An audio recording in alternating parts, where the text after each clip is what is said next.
right now, mobile and digital in South Africa is still pretty new, actually. Despite all the attention on mobile in Africa, the content market, as it were, is still pretty small.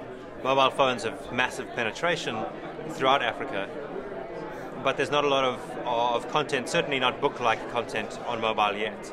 So the efforts that have been made to put book content on mobile have tended to be in small little pilot projects, and none of them really prove a trend yet. So we're going to see a lot of experimentation.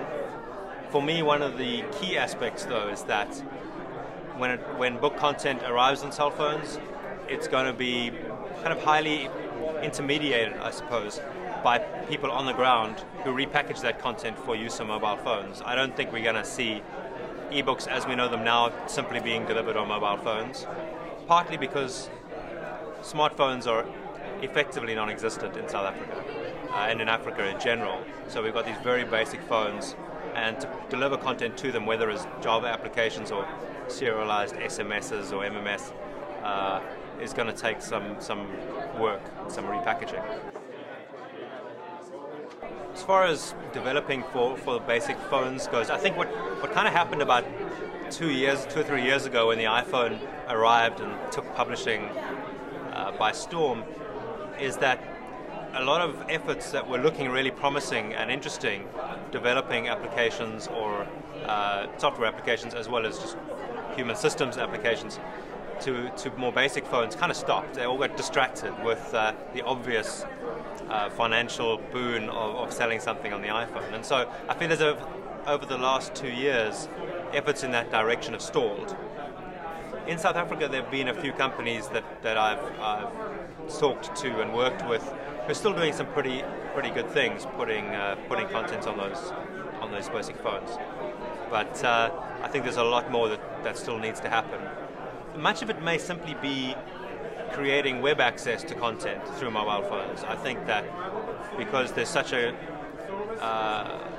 need to make content very cheap and possibly even free, and find other business models around free in developing countries, web access to book content is the simplest way to achieve that.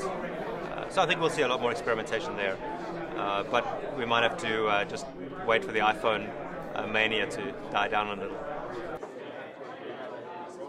So the biggest problems with licensing, for me at the moment, the biggest problem is a kind of inertia, where as people in publishing, we're used to seeing license agreements negotiated over time, complex contracts. Very often publishers like to have some sort of control over how their content is reused and in what format, and so they tend to say, well, you can use our content in this number of ways.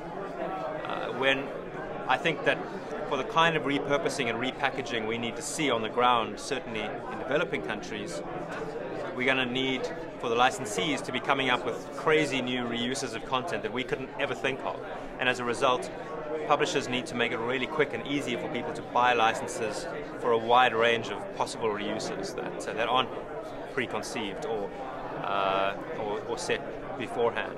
I think if we can see that happening, we'll see a lot more content reaching people and with real financial return on the ground in Africa.